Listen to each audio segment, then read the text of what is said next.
আর এফবিতে কি শেয়ার দাও? এসব এসব উল্টাপাল্টা পোস্ট দিয়ে অফ করবা, না হলে আমার সাথে কথা বলা অফ করবা। আচ্ছা যাও, অফ করে দিলাম। এই তো গুড গার্ল। তোমার সাথে কথা বলা অফ করে দিলাম। জানো আমাদের বাড়িতে চুরি হয়েছে কালকে। যে চুরি করে সে কখনো শান্তিতে থাকতে পারে না। আর তুমি যে আমার মন রাতের ঘুম সব চুরি করে নিছো।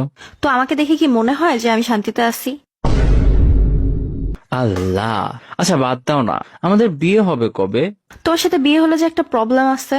কি প্রবলেম? বাচ্চা কাচ্চারা যে তোমার মতো দেখতে হবে।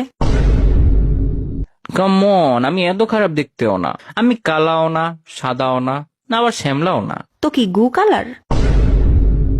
ধুর, তোমার সাথে কথাই বলবো না। আহারে রাগ করছো? দেখো তোমায় একটা পার্সেল পাঠাইছি। চান, থ্যাংক ইউ। কি করো এখন? গোসলে যাব। একা একা? না, এলাকার সবাইকে নিয়ে ঢুকবো। আচ্ছা ভাই দেবে চান, রাফিদকে তোমার পোস্টে দেখলাম ফ্ল্যাটি কমেন্ট করতেছে। মেসেঞ্জারে ব্লক করে কিভাবে? ও ওকে ব্লক করবা? আচ্ছা শোনো, আই বাটন আছে ভিডিও কলের পাশে, ওইটাই ক্লিক করো, তারপর থ্রি ডটসে ক্লিক করো, দেন ব্লকে ক্লিক করো। এইভাবে ওই ছেলে ব্লক হয়ে যাবে।